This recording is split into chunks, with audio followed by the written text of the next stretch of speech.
Well, I want to thank everybody for coming out on this rainy night, this unseasonably warm, rainy night that we have in our nation's capital. I want to thank the committee, and I want to thank George for organizing this. We have a good program for tonight. And so here we are with Scott Horton is going to speak to us tonight, which is very appropriate in the aftermath of the Afghanistan papers and the publication of news that government has been lying to you about wars. But if you've been reading and listening to Scott, you would not have had to have waited for the publication of the Afghanistan papers to know that. Scott has been trying to hold everyone's feet to the fire and educate the public on things that everybody else does not seem to want us to be educated on.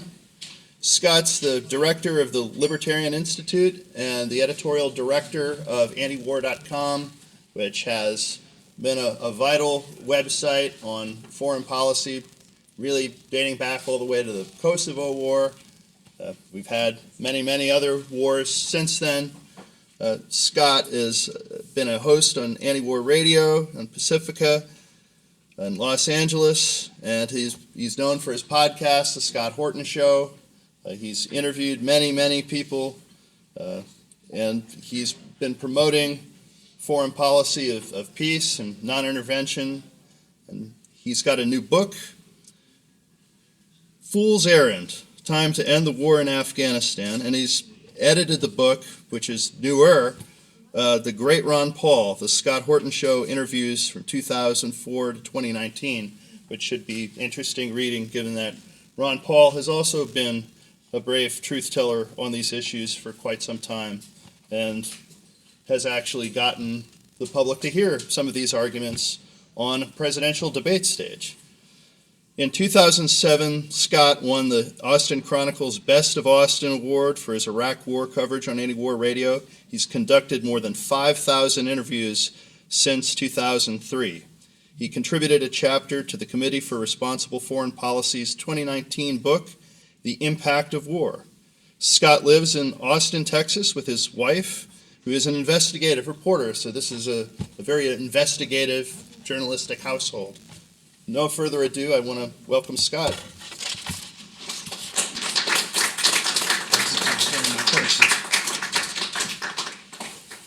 Good evening, everybody. How are you?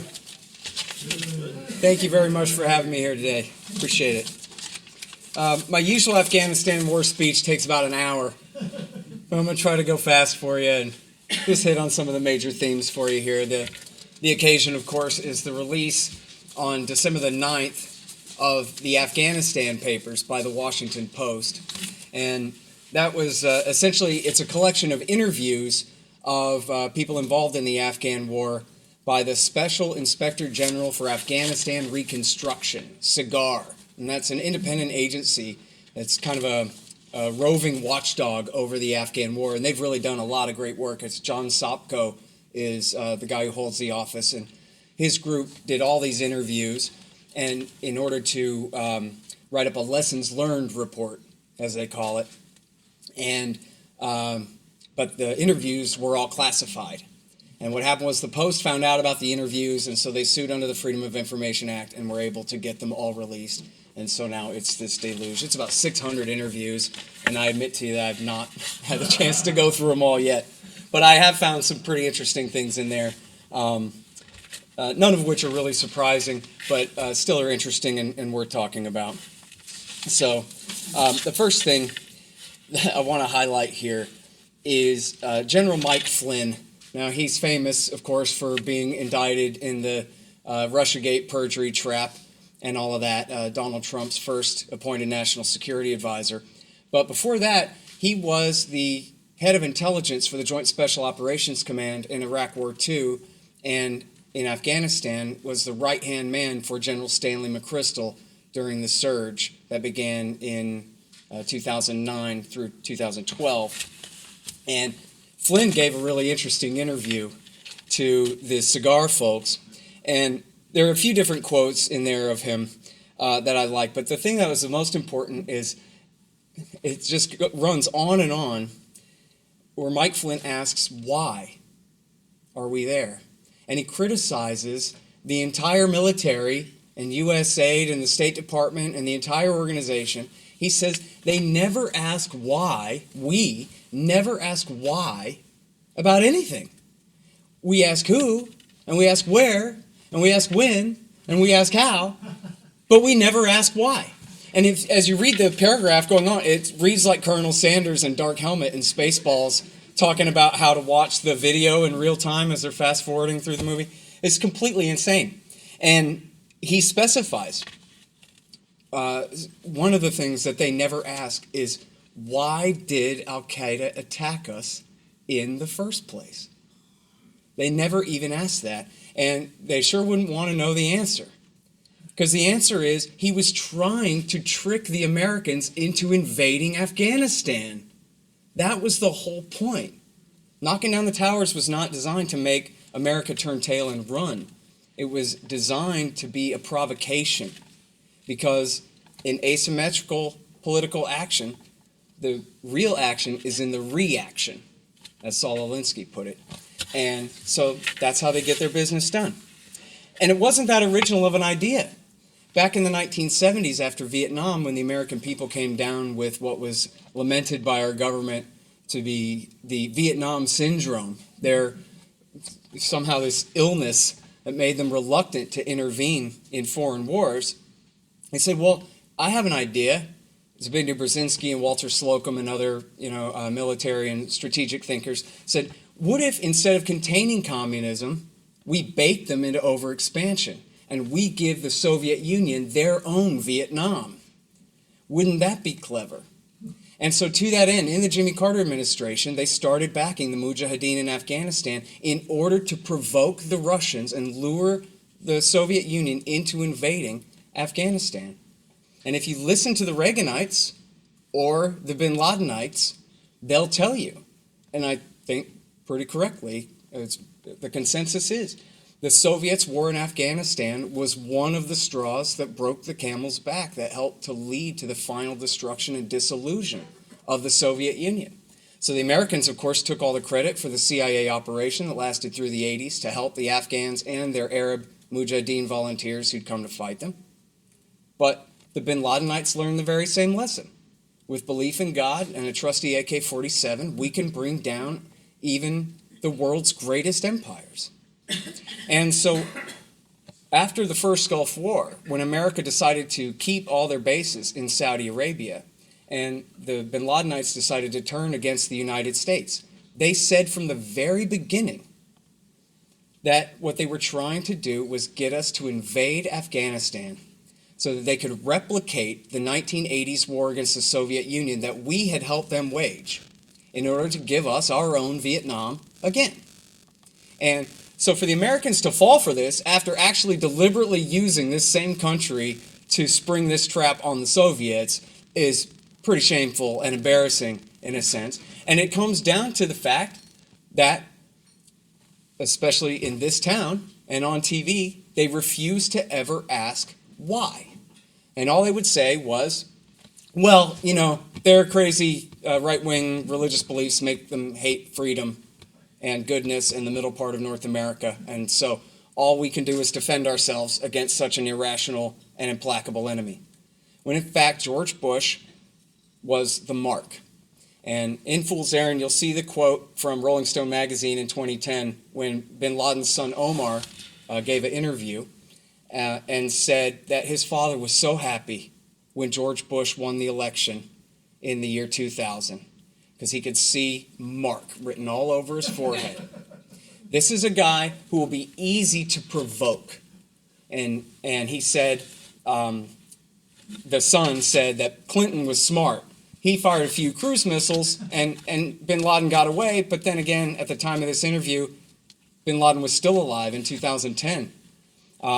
And he said, in the Clintons' time, America was smart, not like the bull that runs after the red scarf. He said, I'm sure my father would have preferred McCain win over Obama in 2008 for the very same reason. And so, this is not to say that Bush was innocent, that he was so stupid that made him just a fool, and that he meant well. The reality was that bin Laden was giving the Republicans a crisis to exploit, knowing that they would take full advantage, which is exactly what they did. And not only did they invade Afghanistan, but of course they went on to Iraq and the rest of the Middle East with all of their policies. And so, but this is why Michael Scheuer, the former chief of the CIA's bin Laden unit, said that America, unintentionally, but still is bin Laden's only truly indispensable ally. His goal was to get America to break the bank, bleed ourselves to bankruptcy, break the bank, radicalize and destabilize the region, which has happened in spades, of course. And in fact, Bush's policy and Obama's policy ended up leading even to the rise of a bin Ladenite caliphate in western Iraq and eastern Syria in 2014 through 17, which had always been the wildest propaganda, ridiculous propaganda of the W. Bush years, and bin Laden's wildest dream that could have never come true without American support. And I thought it was funny that in the Afghan papers, there's an officer who says, a former Navy SEAL, who says Osama must have been laughing from his watery grave, looking at America spending more than $1 trillion on this Afghan war and getting nothing for it. And yet, when you read the quote, you'll see there's no indication that he understands that this was what bin Laden was trying to do in the first place. He's simply saying, isn't it ironic that this has hurt America so much and we haven't gotten anything for it? But I also wanted to bring up that right after the war, there was a reporter for the Wall Street Journal named Alan Cullison, and he got his hands on some Taliban computers. And contained in one of them was a letter that bin Laden had written to Mullah Omar, saying, I'm really sorry for getting you into this mess. And, you know, the Americans were coming with massive bombing campaigns, were obliterating the Taliban regime. And bin Laden said, don't worry, just give it 10 years and you'll see. It's going to be just like what we did to the Russians. This is the plan and it's working. So I'm sorry that I've cost you your regime for now, but in the end, it's going to pay off, believe me. That was from the very start of the war. And they could have negotiated over bin Laden. They didn't need to invade Afghanistan at all. In fact, Mullah Omar hated Osama bin Laden, and he gave an interview to Arnaud de Bourgrav from the Washington Times in the summer of 2001, where he said, bin Laden is like a chicken bone stuck in my throat. I can neither swallow him nor spit him out. Milton Bearden, who had helped run the 1980s Afghan war for the Mujahideen, complained to the Washington Post that the Taliban repeatedly tried to give bin Laden up after the embassy bombings of 1998 in Africa, and that the Americans refused to accept it. And in fact, one example he said was the Taliban said, you know what, we lost bin Laden, we can't find him. He went out falconing, and we haven't seen him in more than a week. And Milton Bearden said, the Taliban is trying to say to us, he's outside of our protection, go and kill him. And the Americans would turn around and say, hand him over, and just completely miss the point that the Taliban were trying to give us an opportunity to take off with their guy. But then once September 11th happened, Bush said, no negotiations, that's it, hand him over. And the Taliban said, no, we want evidence that he's involved in this. And then if you give us evidence, then we'll turn him over to any other Muslim country in the world. Well, there was plenty of evidence. They knew the attack was coming all summer. It wouldn't have been a problem at all to come up with the evidence. And any Muslim country, well, that includes Jordan or Egypt or Malaysia or, you know, any number of countries that are loyal client states of the United States, for whom extradition wouldn't have been the blink of an eye. It would have been no different than just handing them right over to the prosecutors in New York. But they said, no, we will not prove it. So then the Taliban said, okay, tell you what, we'll give them to the Pakistanis. And the dictator Musharraf scotched that one, and I'm not certain if that was at American request or not, but he refused to go along with that one. And then they said, okay, after the bombs started falling on October the 8th, 2001, they sent a message through the Pakistanis that said, okay, forget the evidence, we don't want any evidence, and we'll hand them over to any third country in the world. Doesn't have to be a member of the Organization of Islamic Conference. It could be any third country in the world. I guess probably not Israel, but Mexico, France, anyone else that we wanted who would have turned them right over. And Bush said, no negotiations. That's it. And it's in the Woodward book and all the others. It's very clear that from the very beginning, the Bush administration understood very well that the Taliban had not attacked us, Al-Qaeda had. That a group of Saudi and Egyptian exiles hiding in eastern Afghanistan on the Durand line there was not the Taliban government. And Condoleezza Rice, in fact, warned if we start bombing the Taliban, we're going to be driving them together with Al-Qaeda when we should be splitting them apart. And it was pretty obvious, too, from the beginning of the war, that they spent all of their effort up in the northern part of the country fighting the Taliban, fighting General Dostum's enemies up near Mazar-e-Sharif and all of this, while bin Laden and the Al-Qaeda guys were getting away.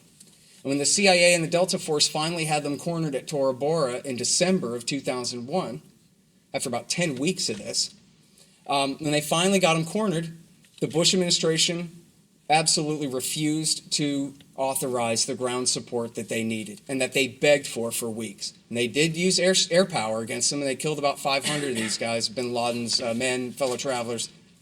But the Delta Force and the CIA Special Activities Division begged for Rangers and Green Berets, plenty of whom were available at the Bagram Air Base north of Kabul and in the north of the country, as well as in Kazakhstan, where they were already staging.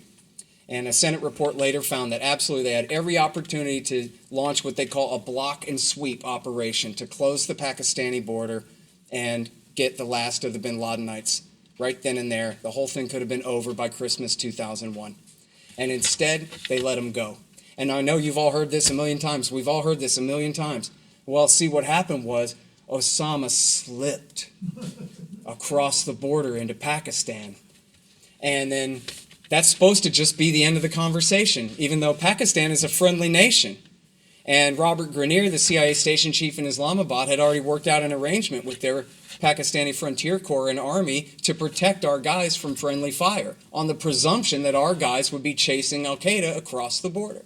But they were not allowed to do so. And the CIA officers involved, the Delta Force officers involved, and the rest of them all complained about it. It wasn't fair, and they couldn't understand it, as they put it. But I think we all do understand it. I think it was a deliberate choice that was made to allow bin Laden to escape. Because who's going to care if Saddam Hussein is friends with Osama bin Laden if Osama bin Laden is already dead and Al-Qaeda has already been destroyed and the American people consider that the war on terrorism is already over? That also goes to answer some of the questions in these Afghan papers where these guys say, we're really not sure why we stayed. Once we got rid of the Al-Qaeda and the Taliban and everything, we're really not sure why we stayed. Yeah, we are. It's because they wanted to keep a permanent state of war. It's been 19 years now, but I think you guys can probably all remember. Everything changed on September 11th. And the level of fear that they attempted to drive up in the American people and the framing of the entire thing as September 11th as the vanguard, the bleeding edge, the first attack of this giant Muslim caliphate coming to conquer North America, instead of a last gasp Hail Mary pass by a group of a few hundred terrorists to try to get America to do all their dirty work for them. And so we chose the latter policy. And I say we because the American people did let the government get away with this when they absolutely did not have to. You know, at Pearl Harbor, roughly 3,000 Americans died. And so the analogy was pretty obvious on the first day. But the Japanese didn't have to hijack our airliners to crash them into the USS Arizona. They actually had an empire. The terrorists had no empire. The terrorists were 400 men. They had to steal our planes to even have a weapon to crash into anything. And yet our government cynically manipulated the truth and manipulated the American people into believing that there was a Japanese empire level of Islamist terrorist caliphate out there that had to be defended from, and demanded that the American people support mobilization on that level, which they did. All right, now I make the case in the book too that you might have said that, you know what, Scott, I don't really care whether the Taliban were in on the attack. They harbored Osama bin Laden for 5 years before the attack, and even after He had blown up the Khobar Towers even after the Africa Embassy bombings and the USS Cole. So forget them. Bomb them too. I'm really mad. And I would say, okay, fine. You know what? If that's your position, I won't bicker with you. But I have to point out that even if you wanted to bomb and destroy the Taliban regime, you didn't have to stay and try to create a new government to replace it and then make all new enemies out of all of its enemies and create this situation in which they've created where they ended up picking a fight that they can't possibly win. And so, in fact, even after the war, when they succeeded in their regime change, very shortly thereafter, as Anand Gopal is really the best journalist on this, has shown, the Taliban surrendered. They did not declare this will be the mother of all battles and we'll be back and all of this stuff. They left the field, and Mullah Omar authorized his entire cabinet to surrender to the new government.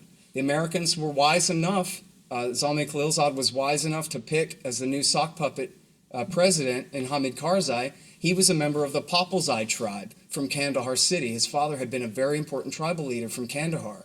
And so because he was a Pashtun and had this kind of authority, Mullah Omar and his former government recognized the new government as Islamic and legitimate, despite the fact that it had been installed in power by the United States.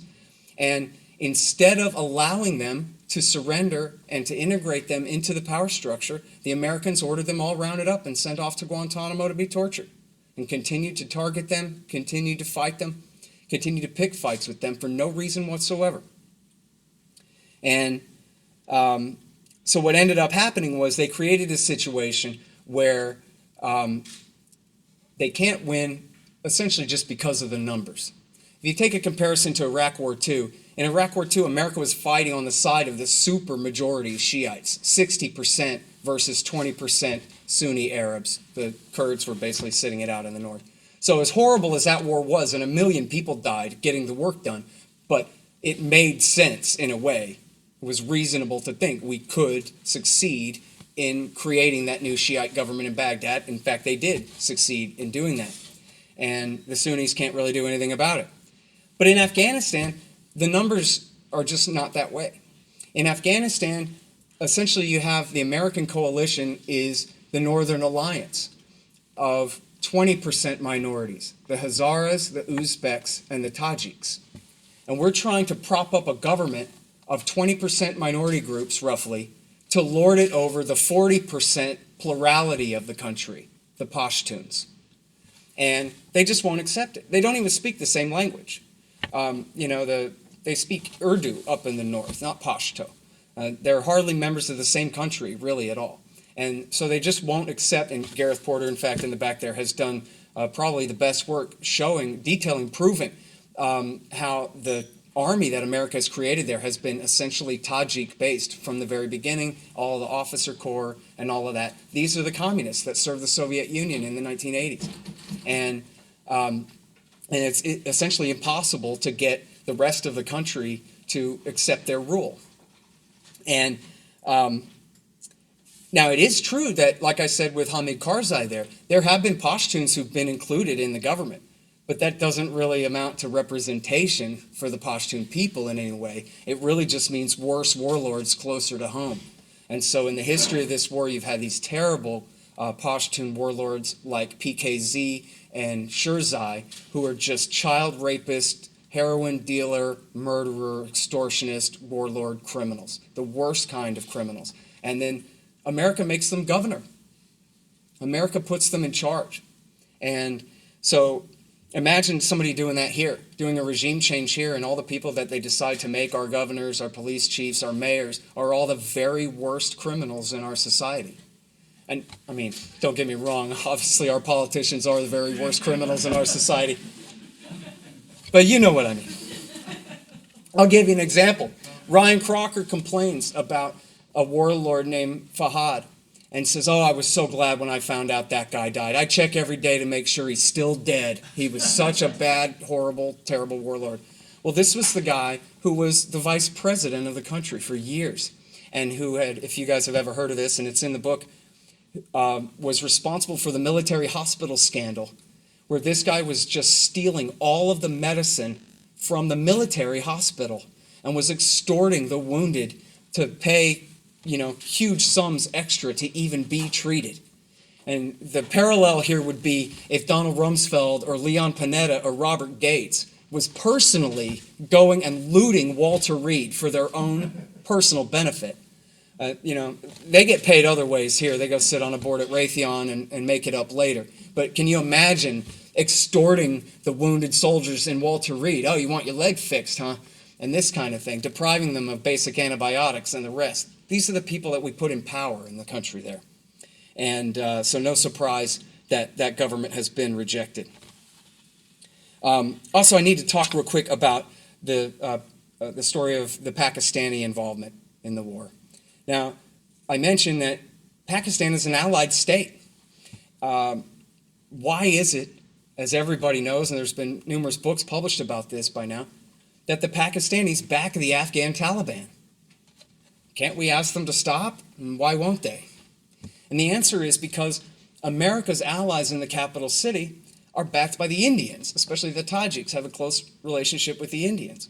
So the Pakistani intelligence services have to, if not, guarantee a Taliban victory, they have to at least make sure to keep the Taliban in play so that this, coalition government in the north can never truly establish a monopoly on force in that country, where in the event of a war between India and Pakistan, which is a real possibility, Afghanistan is their strategic depth, where they need to be able to run to escape across the Khyber Pass in Afghanistan. Afghanistan is controlled by an India-friendly government that scotches all their plans.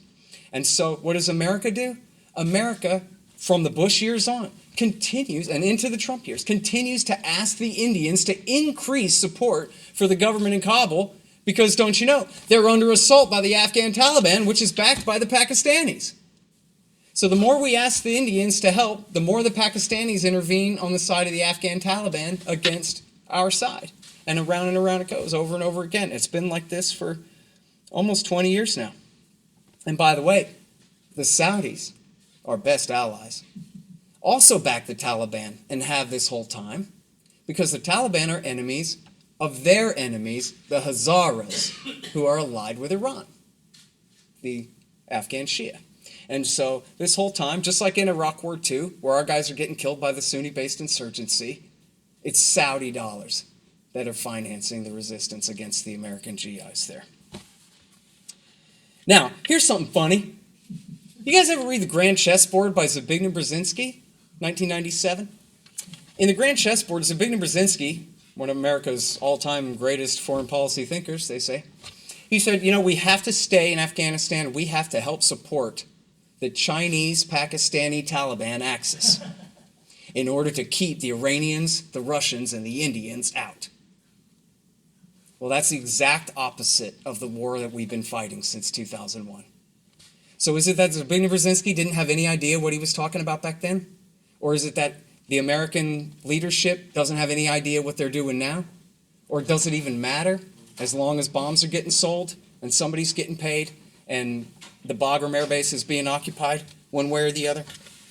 And by the way, Bill Clinton took Brzezinski's advice, and his government supported the rise of the Taliban and, in fact, opposed their negotiations with the Northern Alliance. Bill Clinton's government wanted to see a total Taliban victory so that they could secure Unical's pipeline from Tajikistan to the port of Karachi, which, of course, never happened. But that's why the U.S.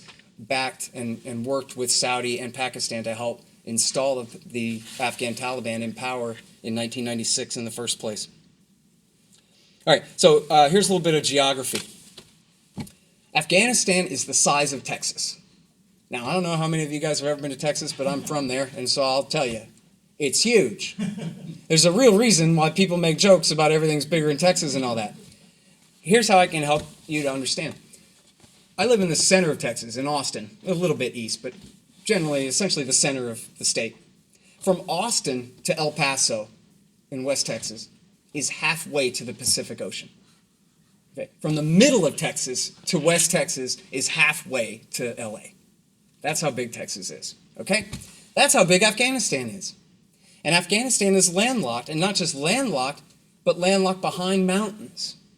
To get from the Indian Ocean and the port of Karachi into Afghanistan, you have to go all the way up through the highways, pay millions and millions of dollars of protection fees, and come down through the Khyber Pass. It's the only way to even get materials into the country by ground. And also, this country the size of Texas that's landlocked behind a mountain range also has deserts like California and Arizona, has mountain ranges like Colorado, and has a population of a warrior culture that likes to fight and always has. And they have the high ground, they have the advantage. It's essentially impossible to win. Donald Trump, I actually almost used this line in the book, but I cut it out because I didn't want people taking it the wrong way. But Donald Trump said this, essentially the exact same thing. There's only one way to win this war: hydrogen bombs. If America decides to commit full genocide and obliterate the Afghan Pashtun population from the face of the earth, then they can call that radioactive desolation victory. There is no other path between here and there to get it done. It cannot be done.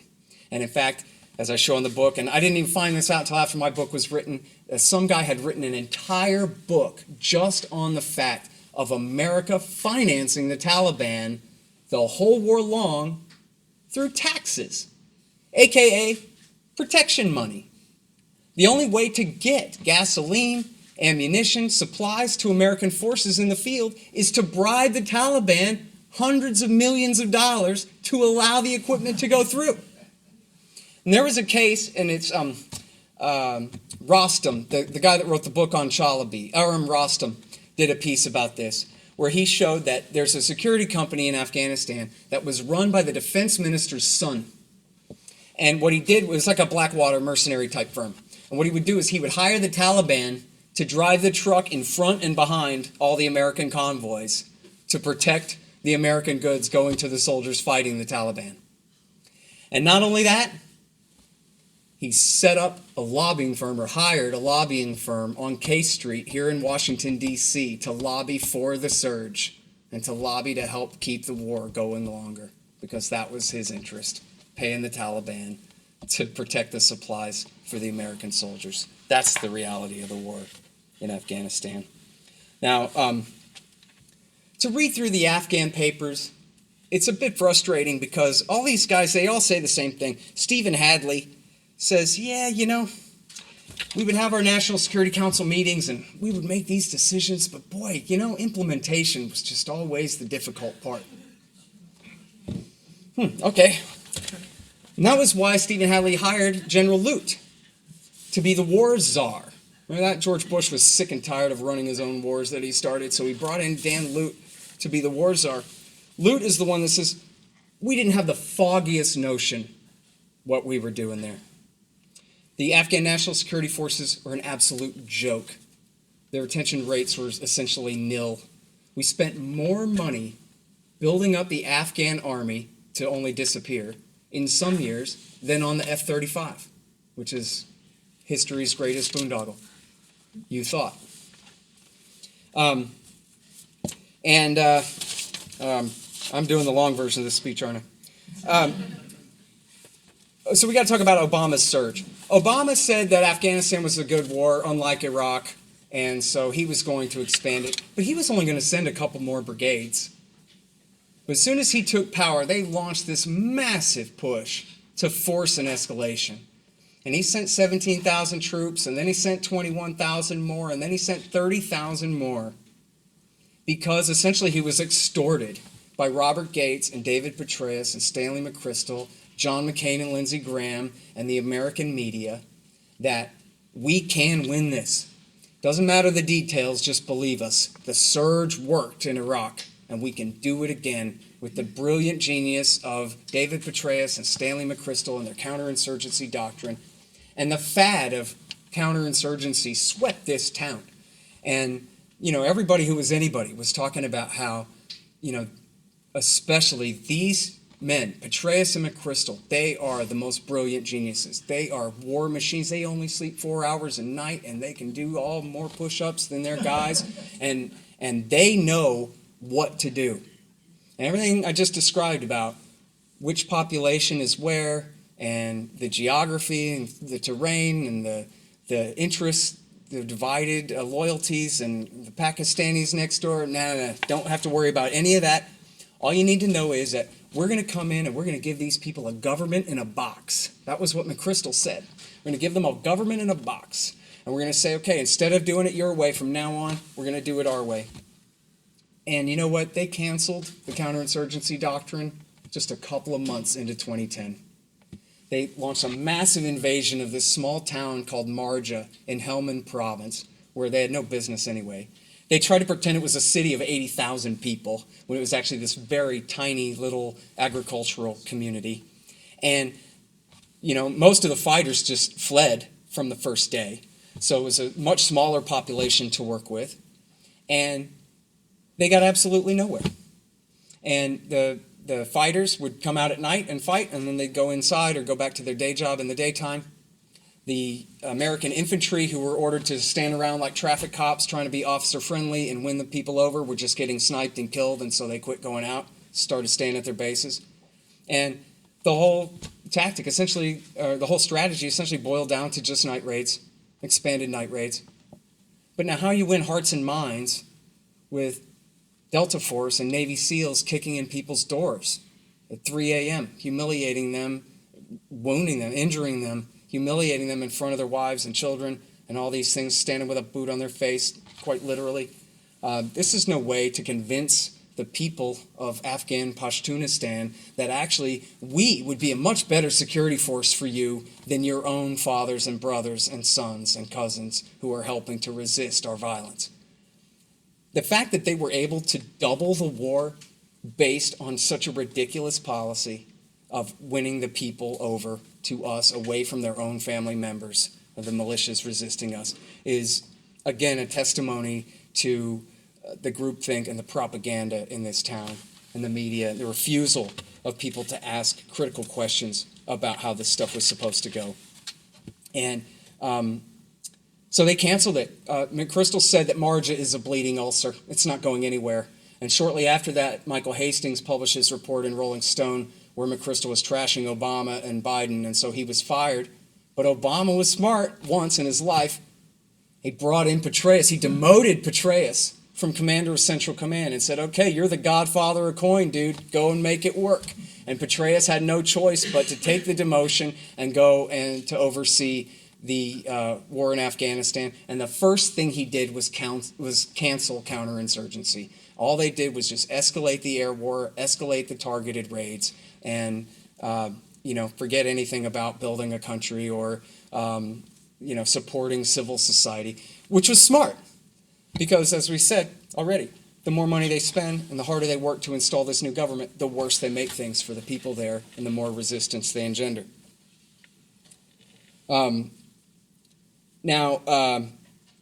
Here's something that the fact that this continues to go on in the Trump years, when this is something that Trump specifically complained about in the Obama years on Twitter in his attacks, was these green on blue attacks. They call them insider attacks. This is when the Afghan army members that our guys are training shoot them in the back and kill them. And this has happened to, I don't know the numbers, but at least tens and tens, if not hundreds, of Americans have been killed in this way, and including recently. There's a report from the New York Times from the beginning of the Trump surge about the Marines going back to Helmand province, where they only control the capital city. The entire rest of the province is in the hands of the Taliban. And the Marines have guard towers with what they call guardian angel snipers. So the whole time that the Americans are training the Afghan troops, they have snipers watching their back in case the troops that they're training turn around and murder them. Does that sound like a very effective way to build an army, to build a nation? And this is something that Trump used to point out on Twitter and say, why are we there? We need to leave now. The guys we're training are shooting our guys in the back. This is a disgrace. Make America great again, et cetera, et cetera, et cetera. And now it's all happening on his watch. More than $1 trillion have been spent adjusted for inflation, far more than the Marshall Plan to rebuild Western Europe after the devastation of World War II. And as Ryan Crocker, Obama-era ambassador to Afghanistan, explains, every dollar spent is counterproductive. Every bit of what we do just engenders corruption, just props up horrible warlords and criminals and makes everything worse. And not only that, it prevents any kind of real economy from growing. Again, the group that we're supporting here, many of them are the communists who were educated by the Soviets back in the 80s. And they hate capitalism. They think profit is, greed and sinful and horrible and evil. But what's great is patronage. What's great is just stealing. What's great is the central government aggregating all the wealth and then essentially, divvying it out from there to the people. And so since no one in Afghanistan is actually raising any money, saving any capital, investing it in a way to try to make it back in a real market sense, all they have instead is contracting, American-style contracting. So some company from Spain comes in and gets paid $1 billion to build a highway. No one from Afghanistan gets to create a new road building company and try to build that up to provide this service. It's all outsourced, and it's all no accountability for the money. And so this entire time, for 20 years almost, all of the economy that's been built in Kabul is just heroin money. It's just corruption. It's just U.S. aid straight out of the Treasury, straight into the pockets of criminals. And so they have these giant mansions, surrounded by the worst poverty. And there's been essentially no progress. It's just more like that all along. So Ryan Crocker says, I think the solution is we should take it a little slower next time. Maybe we'll figure out a little bit better way to get this done. In fact, I'll skip ahead to my Crocker quote. Where is he? He's speaking to the cigar guys now, the Inspector General guys, doing this interview. He says, you're doing important work, and I hope to God it will inform, the next set of nation-building experiences. In other words, they haven't learned a thing at all from this, other than, I guess we should try a little harder next time, when they explain how that couldn't do any good. It couldn't possibly. And now one thing you'll hear, though, is, but what about the women and girls? Because after all, there are more girls in school in Afghanistan now than there were back then. Well, yeah, maybe, but just barely. And the cigar reports have shown that all the propaganda about building schools for girls over there, 90% of it is all just vaporware. There are some real progress in some cities and some places in the north of the country. But the great journalist Ann Jones says that the police in Afghanistan spend more time chasing down runaway women and girls than any other thing. That is their primary job. That's who your tax dollars support over there, is this regime. So, Laura Bush said this whole thing was about women's rights and this and that.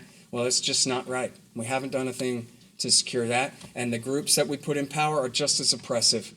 The Hazaras don't favor women's rights. The Tajiks don't favor women's rights anymore than the Pashtun do. And in fact, the Taliban, according to Anand Gopal, are actually far more liberal and progressive than the ancient Pashtunwali tribal code, because their law is the Quran. And so where the Pashtunwali code forbids women from owning property under any circumstances, the Quran does not. And the Taliban then are essentially leftists compared to the or radicals anyway, compared to the ancient traditions of the Pashtunwali code, which still rule in many places. And now the safe haven myth. There's a congressman from Texas named Dan Crenshaw, the guy with the patch on his eye. I think he lost it in Afghanistan, or was it Iraq?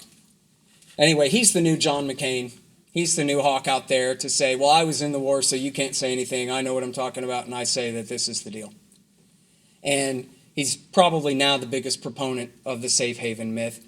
And you might be familiar with the young conservative activist Charlie Kirk.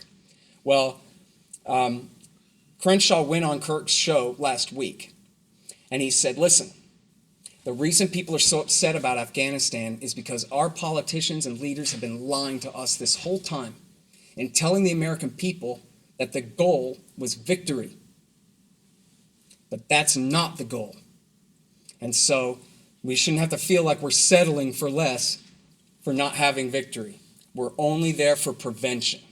That's why we're there, because of the safe haven. If America leaves, then the terrorists will come back to Afghanistan, and then skip a few, somehow they'll get to Boston Logan Airport and crash into your towers again. Now, the thing of it is this: Al-Qaeda hasn't been in Afghanistan since 2001. The very last few Arabs ran across the border at the beginning of 2002. There are no Al-Qaeda in Afghanistan. What they call ISIS in Afghanistan are actually Pakistani refugees from the CIA drone war in Pakistan. And one part of that was when Obama made a deal with the Pakistanis that they would allow the CIA to hunt down the last friends of Osama bin Laden in Pakistan. He had to make a compromise deal with them that America would support their war against the Pakistani Taliban, the Tehrik-i Taliban, which is a totally different organization, but that was the compromise. Well, that led to 80,000-something deaths and 2 or 3 massive invasions of the Swat Valley and the federally administered tribal territories there by the Pakistani national government. And that created thousands of refugees who fled across the border into Afghanistan for safe haven. And so when they hoist the black flag and say that they're loyal to the Islamic State, they're still just local Pashtun insurgents. They're not international Arab terrorists. They have no means, no motive or ability to attack the United States. But they call themselves ISIS, which gives the safe haven myth a whole new lease on life. But Afghanistan is as far as you can get from anywhere without being headed back again. It's exile. It's no man's land. There's no magic portal from the White Mountains to Boston Logan Airport. The September 11th hijackers were led by guys who had Western visas, Egyptians studying engineering in Hamburg, Germany. There was nothing about Afghanistan, exile in Afghanistan, that gave them special access to American targets. And after all, if that safe haven myth does apply in Afghanistan, then that means that we have to keep an entire armed military force in Yemen and Libya and Syria and Iraq and Mali and you name it from now on, forever. We can never, in fact, a good part of the September 11th planning was done in Spain. Maybe we need to occupy Spain or Florida or New Jersey. It doesn't make sense. The safe haven myth is just that, a myth. And what Crenshaw, the same hawk, refuses to admit is that America started it. These guys are not motivated by radical Islam's mandate to destroy innocence and truth. Essentially, it's an Islamist insurgency against the American superpower. As Dick Cheney admitted himself on September 16th on Meet the Press, Osama bin Laden's goal is to try to get us to withdraw from that part of the world. About a minute later, he remembered his talking point and said, they hate us because of freedom and democracy. No, they're trying to get us to withdraw. They're trying to draw us in, bog us down, bleed us to bankruptcy, and force us out the hard way. And our government has been playing their script this entire time. Now, I'm sorry, I know I'm already over time. I'll try to hurry here. The Taliban Emirate, now they're a shadow government essentially, but they call themselves the Islamic Emirate of Afghanistan. They truly are the government of about half the country, maybe more. The momentum is with them. When Trump came in, McMaster and Mattis convinced him to expand the war, to add 10,000 troops and to expand the air campaign. They said, right now the Taliban's in a position of strength. We've got to take the violence to them so that we are in the position of strength, so that when we negotiate with them, they will have to do what we say. Well, but that's what McChrystal and Petraeus promised would happen by July of 2011. And in the Afghan papers, Petraeus just lies and claims that Obama foisted the 18-month timeline on him. I guess he doesn't know that the guys at Cigar and out here in the world have Google. and know that it was Gates and Petraeus that told Obama, we can do this in 18 months. I'm going to have the Taliban sitting at the table with a bloody nose saying, sir, yes, sir, and signing whatever I tell them to sign by July of 2011. He says, oh, they just sprung that on us. We didn't know. We would have never said that we could do that. But Petraeus, true to form, is straight up lying about that. And by the way, it's Obama's Wars by Bob Woodward, and Richard Wolff wrote another one. I'm sorry, I forgot the name of the book. Richard Wolff's book about Obama has, the word-for-word quotations of Petraeus promising the July 2011 deadline. And but what Trump has done, though, is he did authorize Zalmay Khalilzad to lead these talks. And Khalilzad was meeting with the Taliban and was talking with them in Qatar for almost a year. And all reports were that they essentially had a deal. And the deal was, you guys promised to keep Al-Qaeda out and ISIS out, or down at least. And we don't have any other problem with you. We'll go ahead and go and renounce our war against the Taliban and the Pashtuns. And they essentially had a deal. At the last minute, Trump invited the Taliban and the Kabul government leadership to come to Camp David, and he was going to try to force them to sign a peace deal with each other, which was at the last minute. There was no background. Nothing was done in preparation for that, and the Afghan government and the Taliban both balked. And Trump said, oh, well, then no peace deal with me either then, and canceled the whole thing. When he had to have known, or he should have known, that that was never going to work. The only reason that the Taliban were agreeing to talk to his government at all was because he promised that the Kabul government wouldn't be involved. They have every interest in trying to scotch any peace negotiation between the U.S. and the Taliban, to ruin it, to keep the Americans there. And so if there's going to be a deal at all, it's going to be between us and the Taliban, and it's going to be on the most simple basis. We'll leave as long as you promise not to let Zawahiri and his friends come back, and that's it. So last fall, Trump had the end of the Afghan war in his hand, and he threw it away, and for no good reason whatsoever. 2,440 Americans have been killed in the war, including 2 more killed by a roadside bomb just the other day. Thousands more have been wounded. Hundreds of thousands of Afghans have been killed. Nobody really knows how many. 3,000 more were killed in the air campaigns last year alone. And then there's the backdraft terrorist attacks here at home. They keep telling us, still to this day, they say, we have to fight them over there so that we don't have to fight them over here. But that's just not true. Again, they were trying to lure us into fighting them over there in the first place. But also our wars over there have continued to motivate new terrorist attacks against the United States. There's a section in the book called Backdraft. If blowback means long-term consequences from secret foreign policies, then backdraft is short-term consequences from open foreign policies that blow up right in your face. And so there are more examples in the book, but just 3 real quick. Nidal Hassan, who did the Fort Hood massacre, he killed a bunch of GIs who were preparing to deploy to Afghanistan. The Obama government said that this was like a post office shooting. The stress of work, he went postal, and forget any foreign policy motive for doing so. Or if he had one, it might have been Islamic extremism, not the violence of the American government that he cited. Omar Mateen, who shot up the nightclub in Orlando. Now, you probably heard 100 things about how this guy was gay and he was very sexually frustrated and oppressed, and so he lashed out and hurt all these poor people. Well, it turns out that wasn't true at all. At all. His only motive was American foreign policy. And the reason he picked that nightclub had nothing to do with the gay clientele. It was the first Google result for nightclub in Orlando. Simple as that. He'd gone to shoot up Disney World and he decided there's too much security there. So he searched for nightclub and picked the top result.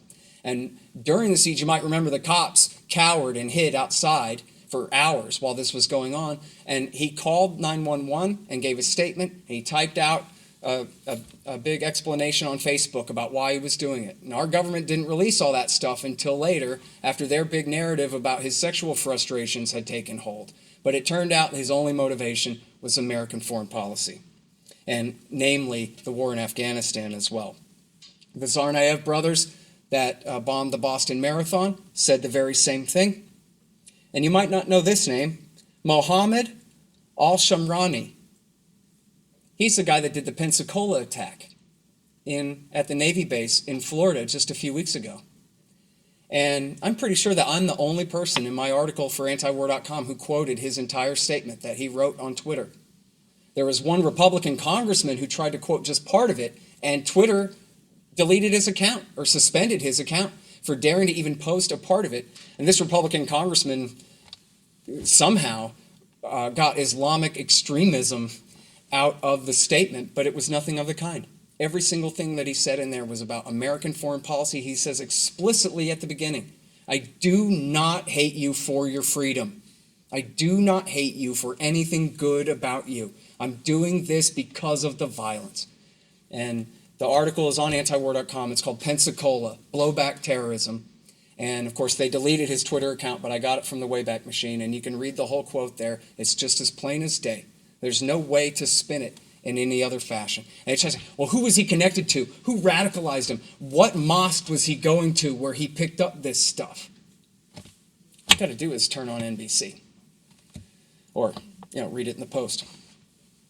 And one more thing about that is Thomas Gibbons Neff. You might be familiar with him. He's a reporter for the New York Times. He was formerly at the Washington Post.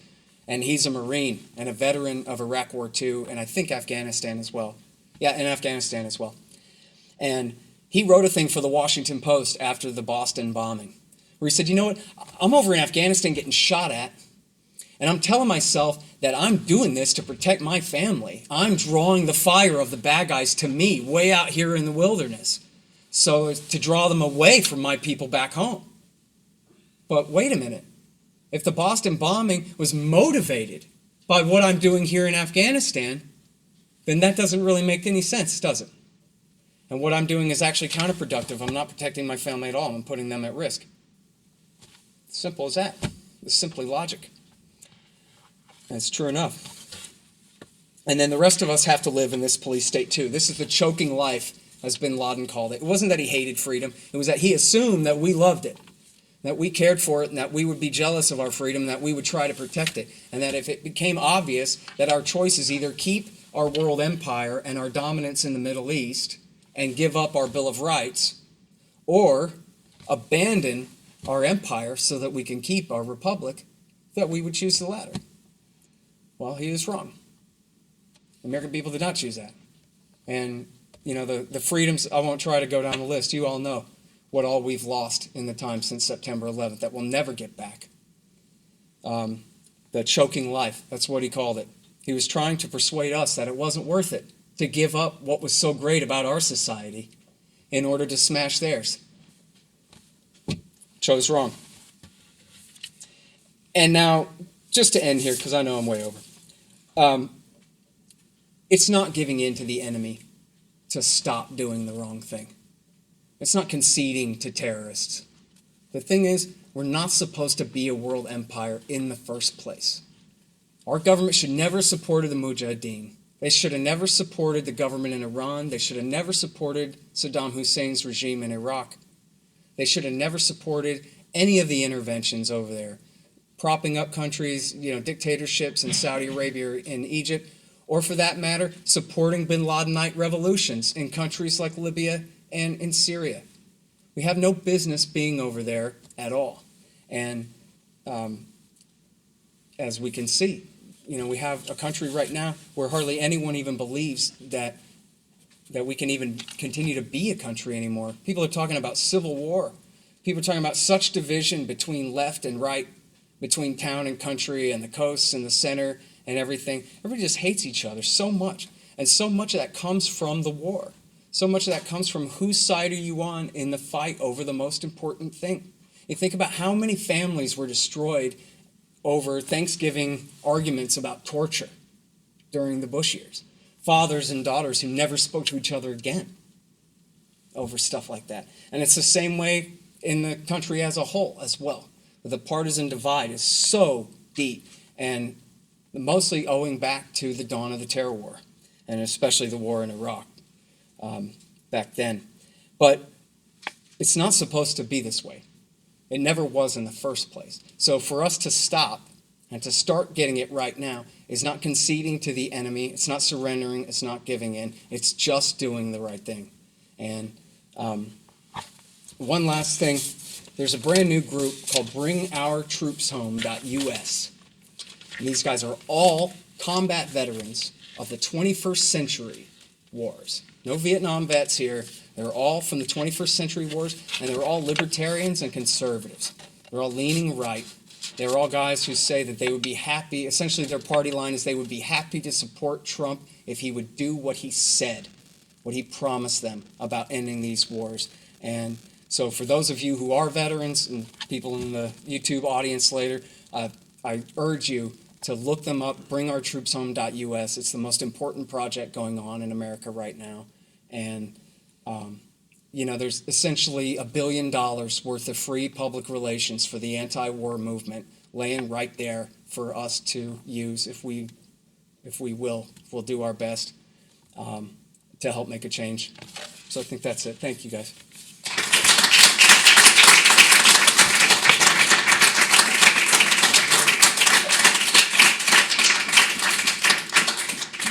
And I guess we're going to do questions, but I don't know how long I went over there.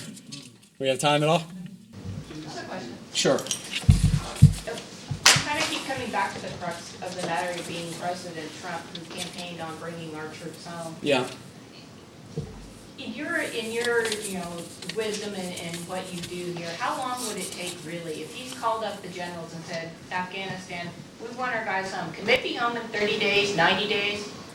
Probably something like that. Yeah, Daniel Davis, who is the great heroic whistleblower from 2012, has a plan a lot like that. He talks about we should announce we're leaving now. And he says, and I agree with this, and I make this case in the book, we shouldn't make a deal with the Taliban.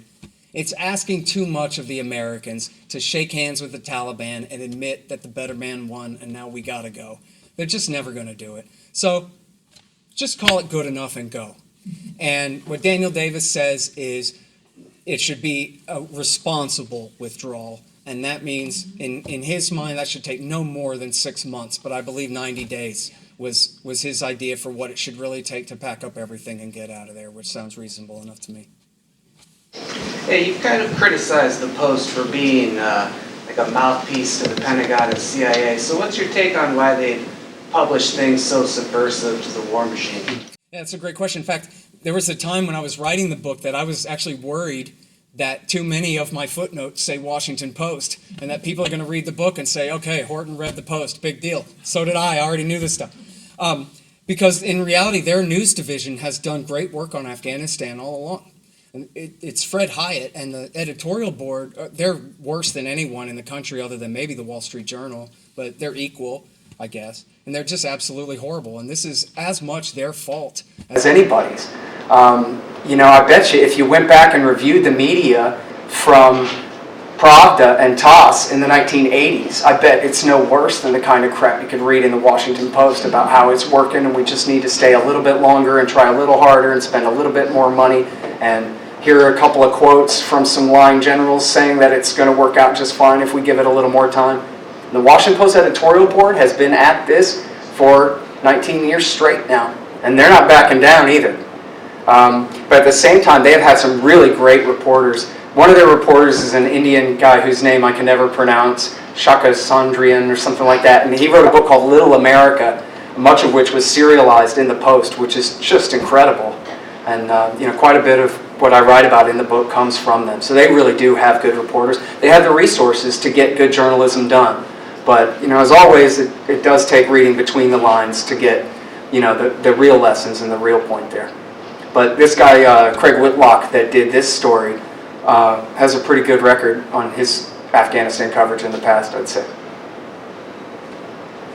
Are there lessons, principles, or analogies from Afghanistan that you could use to apply to what's going on in Syria or even now with Iran?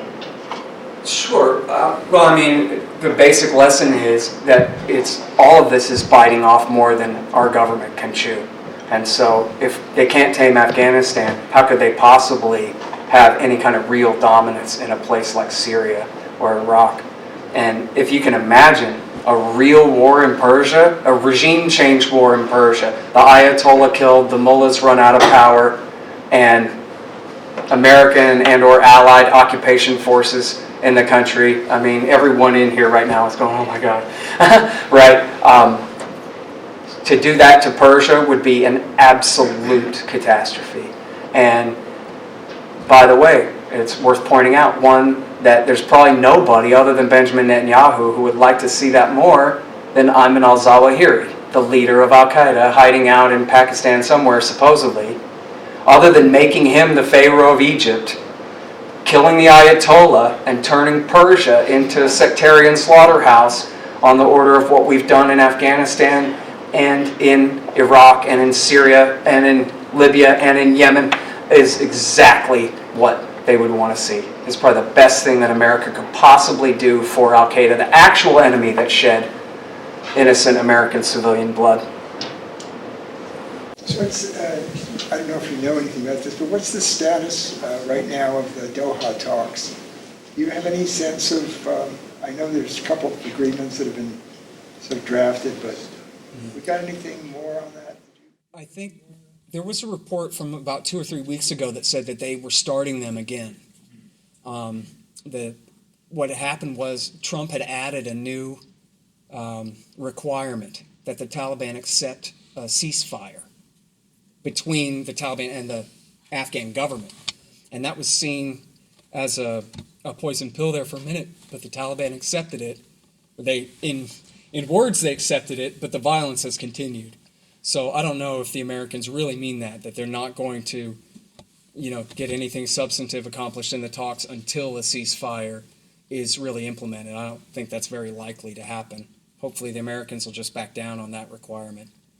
And, it's worth mentioning that when America leaves, that the Afghan government is going to fall. The Afghan National Army is going to disintegrate. Their police forces and so forth are going to fall apart. If their parliament survives in any form at all, it would be amazing. And there's probably going to be, I don't know about worse, but much further war to come. Now, it's possible, and Matthew Ho, another great Afghan war whistleblower, has pointed out that in the 90s, America, Saudi, and Pakistan all supported the Taliban's rise to power and taking of Kabul there. They don't have that this time. And that presumably, if we could cut a deal and leave now, it's at least within the realm of possibility, it should be within the realm of possibility to just call time out and say, let's leave the lines kind of softly drawn where they are. The Taliban, the population of the capital city is a very small minority Pashtun. They're not welcome there. And to come in and take the capital city would be extraordinarily costly for them. And then if they want to take the whole country, would require years more worth of war against the factions in the north. So if they were smart at all, and they are cruel, but they can be intelligent too, if they're smart, then they won't invade Kabul. If they're smart, they'll say, okay, we have autonomy, we have our part of the country, and you have yours, and maybe compromise the rest. I'm not counting on that. I don't think that'll necessarily happen. But at the same time, the worst case scenario of them really trying to take the rest of the country, they would need support from foreign states, and the only ones willing to do that would be our allies, the Saudis, the Pakistanis, and the Americans. So we ought to be able to at least prevent that. If we can't prevent the Pakistanis from supporting them at all, we could probably prevent them from supporting a takeover of the capital there. But essentially, our government has propped up the power and influence of certain factions far beyond what they would be in any other natural state. And so there's a correction due, and there's going to be violence. It's not, the book is Time to End the War in Afghanistan. It's time to end America's occupation of Afghanistan. The war is going to continue, I'm afraid. Thank you very much, Scott. Thank you.